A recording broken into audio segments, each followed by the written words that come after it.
Hey, it's Adam Walsh with The Signal. The Canada Games are just around the corner for St. John, starting in August. But before the games begin, the torch has to make its way around to 15 different communities in Newfoundland and Labrador. So for the Signal team, we figured, let's go to North Sydney, meet the torch, meet the carrier who's going to hand it off on Marine Atlantic, and for the torch to make its way over to Port aux Basques. Here's all of the voices and some of the folks involved on the trip. We've got them for you.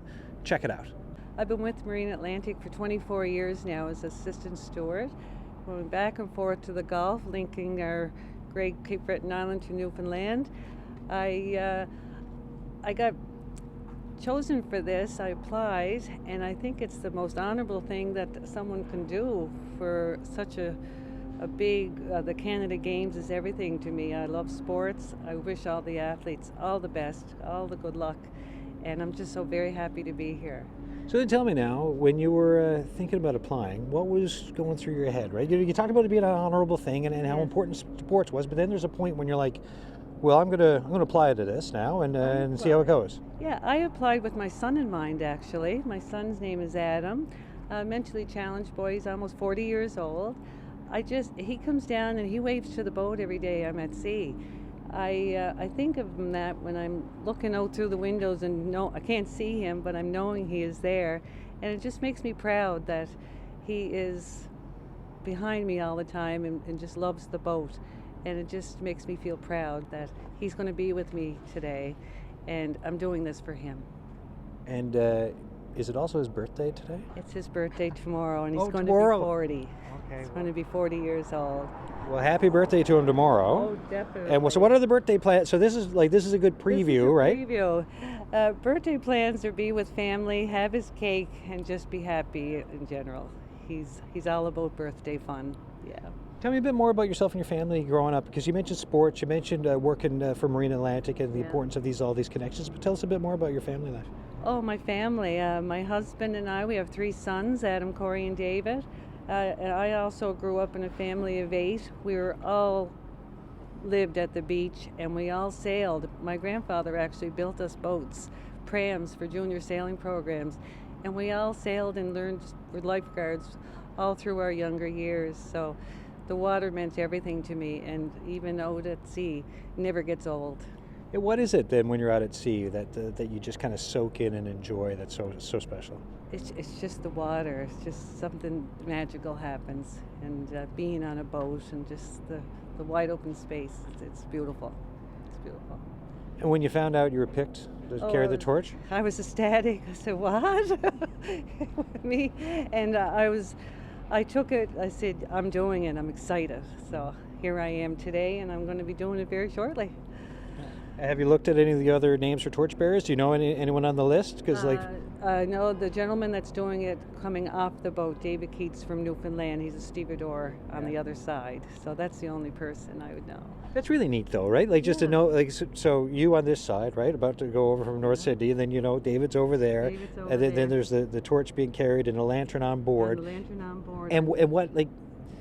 So you've got this work connection, right? The Marine Atlantic connection, but then you know that the torch will go all across the island, up to Labrador, back down for the start of the games when it's, I think, a total of 5,000 athletes and coaches come into St. John's, and you're part of all that. I'm part of it, and I'm the first torchbearer starting right here in North Sydney, so it feels great. It's my hometown.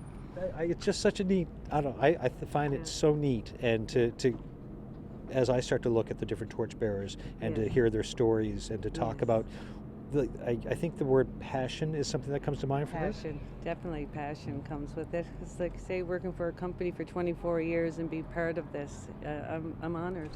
And also, I think too, that when I say connection, when I think of Marine Atlantic, I mean for the island.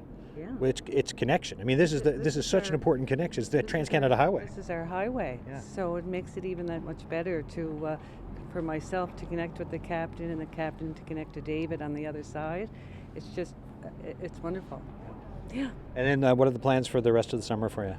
I'm on vacation for 6 weeks. Excellent. So I'll be sailing. It's other little boats and doing a lot of swimming with my family. Well, it was a pleasure to meet you. Happy birthday again to Adam tomorrow. Definitely. And good luck with everything now. And thank you so much. Thank you. It's been great. talking to Cheryl, right? But before she's carrying the torch, she seemed very excited about it. You could tell she was, proud of this, and so it means so much. Tell me about your understanding of what this means to her and your family. Well, she didn't expect to do this, but she got picked for it, and then she kind of was really nervous, but she come around, and she's very glad to do it. She's kind of honored, very honored to do it today. And watching her get excited and ready for this, what's it been like as the dad and husband of the family? She was nervous. She was a wreck. Yeah. She was a train wreck. Yeah, I could sense there were some jitters. What? Hey, but she's doing great, by the way. Just watch her. She's looks pretty ready and good to go. Today. And tell us the importance of sport and outdoors and everything for your family. Like, what is that like for? How important has sports or the outdoors? Because she talked to me about sailing and she mentioned just the importance of activity to the family. She's a sailor. She's a swimmer. She's a soccer player. She does it all. Piper, and then our boys play hockey, and it's good for everybody. The sports are excellent. It keeps kids out of trouble. Yeah, and then your bigger thoughts then on the Canada Games, the fact that things are kicking off. This is the lead up of the excitement. The excitement's really ramping up for the start August 8th. How does it feel to have your family be part of that? It's great. So we're proud to be part of it. Very proud to be part of it. So I hope everything goes well. So, yep. Thank you so much. Thank you.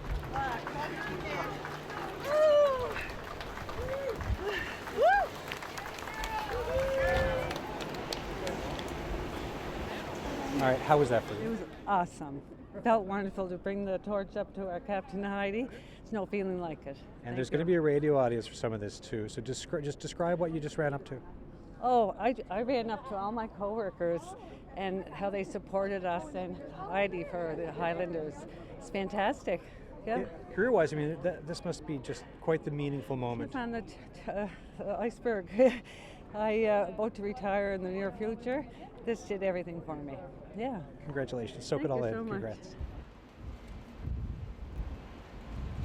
Tell me about yesterday when you both saw each other. Who saw each other first? Who wants to start on this? Together in the parking lot. We were together in the parking lot, Yeah. and we looked at each other, and we just said that we knew you from somewhere, and we just couldn't think where it was. And It took me about 3 hours when it clicked. Soccer, Canada Games, 2005. in Regina, in Saskatchewan, her son and my son played on the same team, and we were so proud that we got to go. There was about roughly 25, 27 parents, and of course all the boys. And they thought that New Brunswick boys would never win, and we came in second place, brought home a silver medal. That's right. We were very proud, are very proud of them. Yes. Yeah, it was very, very exciting. We all cried. I mean, it's such a happy memory, right? It's such a happy thing to remember. 20 years ago, which it feels like it should be a long time, but it's also not. No. And Time flies. Yes, time flies. Yes. Yeah. And we just can't believe that we saw each other, and it's been 20 years. But tell me about this tour you're on and how that worked. We're on Nancy's bus tour she's from Sussex, New Brunswick. And we got to be on there, and Our first stop, we were in the parking lot of a gas station in Nolak. yes. And we were staring at each other and going, I know you're from somewhere. Is it where you from? Where did you work? And we couldn't quite figure it out. And after a few hours of sitting on the bus, it hit me. Soccer, Canada Games. Canada Games. And it's just amazing that it's been 20 years that we finally got together again. And it's just hard to believe that we're here. Canada Games is here. It's just amazing. And our sons played on the same team. Yeah, it's just incredible. It really is. So what's it like reconnecting after 20 years with all that time, yet at the same time, you just seem so close with one another. Seem so happy to talk and then rekindle this friendship. We're just that type of people. We're New Brunswickers. We're both gathers. Yeah, and we just like to be friends, and we've been friends for years, and it's just overwhelming to meet again after that, after Canada Games in 2005. So Renewing the friendship. yeah. So then, this is something I never thought about before when it comes to the Canada Games. Like I know that people can meet and stuff, and of course there's friendships, but I've never really thought 10 or in this case 20 years down the road, it's this thing that's always there for you and that you can go and rekindle a friendship and have these great memories all these times later. Tell me a bit about like what you think of like the legacy for the games then when it comes to all of this. I'm lost for words for a minute. That's okay. Lost for words is fine. It happens, you know. Cut the empty space out. Yeah, this is the part we cut. Yeah. But it's a, you know, when you think of what the games can give folks, what do you think about that? Well, it carries on, I think, for the kids, for leadership, for learning how to, heaven forbid, follow orders. Not orders, but you know what I mean. Listen to the coach. And they were young. They were 17 and 18 years old. And I think it has carried through. Our sons still both play soccer, and their children now play soccer. So it's going through the generations. And Scott, my son, was the youngest one on the team, and he was just overwhelmed that he got to be picked because, like I say, he was the youngest son, or the youngest boy, youngest young man, that he had the opportunity to be on Canada Games and go that far, and we just took them everywhere and supported him, and wherever he went, we went, and it was wonderful. So these guys, these girls, all these young people now are going to have amazing, and they'll meet friends, and they'll never forget it like we do. Yeah. And I feel like this today and yesterday, and this trip over, I mean, this is going to be, how many times you can tell this story, do you think, in the next couple of years? Because I think it's going to be like a lot. It's going to be a lot. Well, the whole bus knows. What was the bus's reaction? Oh my gosh, Oh, that's just- they were just overwhelmed. Yeah. And they were all happy for us, and it was just like, oh my gosh, like, really? What are the After odds? 20 years, yeah, What are after the odds. Well, 100%. Yeah. That's right. And where are you going to Newfoundland when you get there? Everywhere. We're there for 17 days. And it's amazing. Yeah. And hanging out, reconnecting. Yeah, that is, well, look, thank you for this chat and enjoy the trip. I'm sure it's going to be fantastic, especially with this added a surprising level. So the other thing is that the gentleman that was talking to you, Adam, I shot archery for 17 years. So I'm still in as a sports person. And in 2014, I was in Lac-La-Biche, Alberta, and I shot 2 gold medals and broke 5 Canadian records. And they're still out there to be known that this little New Brunswick girl, shot archery and brought home some medals. Like there's so much I'm getting from this interview. It's just like, well, we haven't seen each other 20 years. It's like silver medal in soccer and plus archery medals. Sports has meant so much in your life. Unbelievable. Like my children play sports, my grandchildren play sports. Yeah, they're just into it, and I just be there every time with them and go. But I told them that I was going to be away for 17 days, and they said, Grandma, you can't leave. I said, well, I'm going now. What's this feeling in archery when you're doing well and you know it? Oh my, yeah. It's a whole different feeling. It's just overwhelming. You are really into it when you are shooting, and you have to focus and be on game. And I guess I had it, and I felt really good because I was to the Worlds in 2010, and the Canadian team brought home a bronze medal.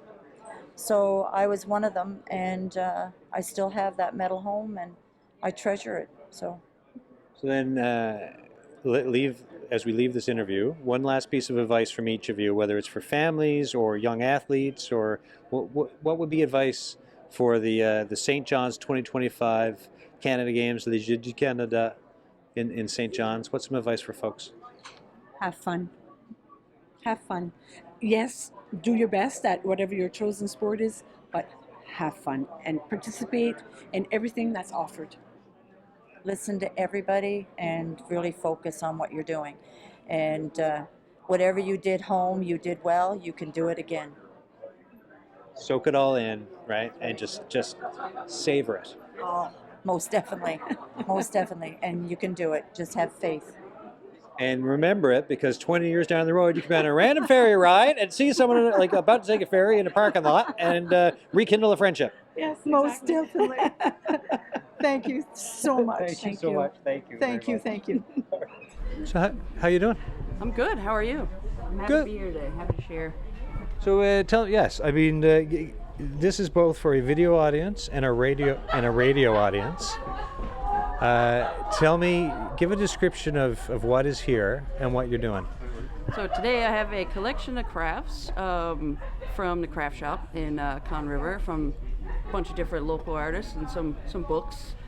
And yeah, I'm just here to share and demonstrate, my culture and share what my family does. And when Marine Atlantic reached out to you, what were your thoughts on just doing this today? Well, I said, holy, I was grateful, I was honored to be able to do something like this. Very excited. I was definitely excited for the whole 6 weeks leading up to this. It's been awesome. It's great. Tell me a bit about what you gave the brief overall for what you're talking to folks about, but tell me a bit more of what you're telling folks about Melpukek, about some of the craft work you're doing. I'm sharing our leatherwork. I'm really focused on the leatherwork today, and how we're trying to keep that alive and keep that going, and teach the youth that, and carry on those traditions. So yeah. Tell me a bit then about the leatherwork. Like what's a lot of times when I do interviews like this, I always find it interesting because you have, I'll look in front of me and you can very well see craft alive and well and being carried on. But what's the risk factor of some things being lost when it comes to traditional leatherwork for your community? Well, the thing about these crafts is there's only a handful of ladies who does it, and it's only, there's not any young people that work at the craft shop besides me right now and my sister, and you get a scattered young one who do beadwork and stuff, but the leatherwork is what's dying off. That's how my nan and my aunts made a living back in the day. Yeah, it's family connection, family learning, generations involved. Yeah, absolutely, it is multi-generational. It is. I get to sit up with generations of my family members and do this type of work, so it's definitely an honor. So what's the reception like when you're talking to folks about it, and when they hear from you talking about the work you're doing and this family connection? The response? Yeah. It's good. It's good. A lot of people love it. A lot of people think it's beautiful work, and I think we're harder on ourselves about it than most people are, because I'll look at it and be like, man, I can see there's a bead out of line, but other people don't notice that stuff, you know what I mean? Yeah, yeah. So it's cool. We get a lot of good reception today, too. It was good. I find it neat because we're here, there's torches going over for the summer games that's going to happen in St. John's, and I was just talking to a couple of women who rekindled a friendship after 20 years because they went to a Canada Games together 20 years ago because their sons were playing on the same soccer team. Okay. And now you have all this, so there's all this history and time that's gone by. And then they've got this connection here. And then you're here talking to folks today about your family connections, friendship connections. And even though we're talking crafts, sports, not the same thing, but a lot of what brings people together around all of this stuff, there are some real similarities there. And I just think that's a really neat thing, all on a ferry going across the Port of Basque. Absolutely. What do you think? I think that connection, that family connection, the rekindling, I think that's universal, it goes across the board. So there's similarities in no matter what culture, what people, right? So it's very important that people have that, and that we have that with this. But I'm glad that there's similarities, Yeah. So thank you so much, and nice meeting you. It was nice meeting you too. All right, Captain Thomas, tell us what we're at here today on the ferry, and tell folks which ferry we're on. Yep, so we're currently on the MV Highlanders. We left North Sydney this morning, sailing to Port of Basque, and we have a special day. We're carrying the torch for the Summer Games for Newfoundland for 2025. Well, and how does that feel for you as captain of the ship, but also with the games and everything else happening, and to be the one who's in charge of ferrying over the flame and also a bunch of people? Oh, I think it's an honor, absolute honor to be here today. Pretty happy that we got to be our crew, so our crew get to experience something to normal, and it's a pretty exciting time. Everybody was looking forward to this all shift, so we're happy to stay here and hope we can help assist with the torch crossing. Earlier, before we set sail, there was this moment where all the staff were outside, and someone ran up with the torch. Yes. And handed it to you, and there was some hugging and stuff. Explain what was going on there. I think it was a pretty special moment for sure. I know I asked for the crew to get involved as much as they could. Like, this isn't just it's about the Highlanders and the Highlanders carrying the torch. So I asked as many crews they could get involved to come down and to show. And it's our fellow crew member who ran with us, Cheryl McIntosh. So it was nice to be there to support her as well. So it was nice for all of us to be lined up outside and watch Cheryl come down by the terminal and come up the ramp, and everybody cheering her on, and the truck drivers blowing their horns, and the cars and the ship's whistle. It was really nice to support her as well. Talking with folks just today and in the lead up to this about the connection on the Marine Atlantic side with people, it really does seem like the staff are really connected with each other, and there's a lot of support going on. Can you just talk a bit about that? Yeah, well, I think most people that's on the ship, I've only been here now for the last few months. They're just started here full time this winter, but I think there's definitely a sense of family here on board. A lot of the crew that's here now, they've been here since the ship came here in 2011.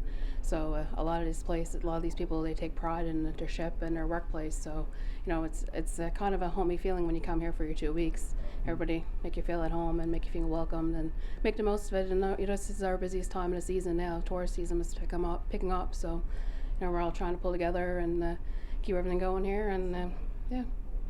So then, as captain, briefly, like games aside, what are the types of things that you'll do in the run of a day now for your role?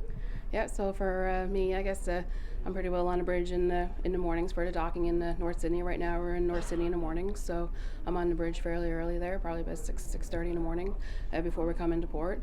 And I'm standing by on the bridge as they come into port into restricted waters. And then I take over from the officer on watch, and I dock the ship in North Sydney, and with the support of my bridge team as well, and all the engineer team and the passenger team on board. And so we're here in port. We monitor anything that's going on the ship, any cargo operations, security, safety of the passengers and crew is the most responsible that we have on board, responsibility. And so we're here and just normal everyday operations, and we take the passengers off, clean the ship up, and then we do it all again 4 hours later. Why'd you get into this, by the way? I guess I kind of grew up around the ocean there. My dad was a fisherman, so I see that growing up and back and forth to his cabin when I was a young girl, and I always knew this is what I wanted to do. I wanted to work in the water, so I didn't really have a backup plan. This is it. I didn't apply to other universities or nothing else. It was go to Marine Institute and do nautical science, and that was the only plan I had, and hope for the best, and I think I can say it worked out fine for me. Yeah, I think so. And how many people are on board today, roughly, like for when it comes to guests, you know? For our guests right now, we have around 528 passengers on board. Yeah, it's a busy season, over 500 passengers on board. I was talking to, there's 2 women on board who are on a bus tour from New Brunswick, and they first met 20 years ago in the lead up to a Canada Games, and they hadn't seen each other since, and then they run into each other on the day the torch is coming across, and they're rekindling this friendship. But I just think of all the crossings, all the stories of people, whether it's rekindling friendships, meeting up, or just kind of go on family vacations. What's it like to be in that position and just to know that you have all this stuff going on too? It's nice. I love to hear the stories from the passenger services mostly here, because they're more frontline staff who would see it. But I guess a lot of people see my name around as well, my face around, and I'm normally on the Argentia run, so I'm from that area, so it was kind of a big deal. And I was down there in Yellowstone and the Vision and stuff, so I guess I'm kind of common name is here as well, so a lot of people do ask to see me. So it's nice when you go down and show them your ship, or just say hi to someone you haven't seen in years. And we hear a lot of stories too, like families crossing over and little kids and grandkids and stuff. They all wants to come up and see the bridge or see different parts, see where Nanny Poppy works. Is a nice feeling. Who'd you give the first or second or one of the first tours of when you were captain to, for whether it was a family or friend member? Like, was it someone close to you, or how'd that work? Gosh, I don't know, but I know last summer when I was on Yellowstone and my parents came down, so that was nice to see. But I don't know. It's there's always a full full swing of people there for sure. What was your parent? What was your parents' reaction when you're They were taking them around? excited. They were pretty excited. Yeah. Yeah, I mean, it's an awfully meaningful thing, right? So Yeah. it's, Well, actually, my mom and dad, they never missed a docking down in Argentia every morning. They'd be parked right down by the terminal. So I'd look down and say, oh, there's my mom and dad today. And I waved to them. And when we get docked, they'd come out and they'd wave and they'd turn around and go on home again. okay, So they because never missed a docking. so yeah, because mom and dad listen to like the show I do like all the time, and then if they miss one, they're like, oh my gosh, like Yeah. we had to do a thing Yeah, or gotta whatever. go down. So it's the same thing across professions, right? Your Yeah. parents are at every docking that they Oh, can yes, be. Yeah. Anything that's local, and I kind of miss it this summer that I'm not on LSU or Argentia run, but No. I'm still happy to be here in this service as well. But the Argentia run is nice, and it's close to home for me. I'm from that area, so. There's a story about your dad. Tell me about it. Yeah, I was on the Atlantic Vision there. I got called out last minute because I guess it was during COVID season. And the person who actually operates the line boat in Argentia, he's a good family friend, and he has a contract there for tying up the ship. So the first time I docked the Vision in Argentia, my dad actually tied up the bow lines. Yeah. That's amazing. It is. Yeah. And what was the conversation afterwards? You were like, thanks, Dad? Yeah, pretty much. It was like, hey, you used to make me tie up your boat, now you're going to tie up my boat. There you go. Oh, that's perfect. Thanks so much. You're welcome. All right, so why did you want to work for Marine Atlantic? I thought it was a good opportunity, and I started out in the steward department, and then I went back to school for the marine navigation program. Yeah. What about yourself? Well, I guess like anyone who grew up in rural Newfoundland, you're surrounded by water. You spend your time out on the water as a child with your family. So I figure, why not? Where are you from in rural Newfoundland? Port of Basque. Okay. Yeah. Right on. And so how's everything going so far with work? How are you enjoying it? Great. Oh, Yeah. great. Yeah. Yeah, fantastic. What is it about the work that you enjoy then? For me personally, work aside, being up here in the nighttime, I mean, the stargazing is marvelous. Yeah. So for me, it's, I mean, you could be having a bad day or anything like that, or just feeling down, but you come up here and at times, I mean, it's beautiful. I mean, the scenery. We do the same route every day, back and forth, and one wouldn't think that you know there'd be much visual interest, but sometimes the sky is just a certain way, light on the water, things like that. I mean, it's beautiful at times. So you could be having a bad day, you come up here and everything's okay. Yeah. As it were. What about yourself? I think the change of scenery up here from the steward department was great, and every day it's beautiful sunset and beautiful sunrise. Yeah, sunrise or sunset at sea it's special. It's different. Right? And not everyone gets to see it. Yeah. And so what happens now for navigation? So when do you move on or move ahead from cadet to what's next? I'll go back to school in September for another year, and then I'll come back out to sea in April, and then we'll go back to school again. Cool. Last question now. We're here because of the Canada Games, right? The torch is, the flames being carried across, along with some folks who are attached to the Canada Games, right? It starts August 8th. What do you think just about the fact that it's not all the time, not every day you get something like to work for a company or an organization like Marine Atlantic, and then to also be part of, like, to play this role with the Canada Games? What does that say to you, to help out with it and to help bring athletes or parents or whoever else over, because there's going to be thousands of folks going into St. John's later in August, and this is also part of your role for helping people go across back and forth? Well, personally, symbolism aside, I think it's a very meaningful gesture. I mean, this company has been here for probably since the very late 1800s. So it's just a continuation of what we've been doing since then in its various forms. Mm-hmm. So the link between Canada and Newfoundland. So I think it's great. Yeah. I think it's a great experience. Yeah. Cool. Thanks, guys. Thank you very much, and good job on the interview. Thank you.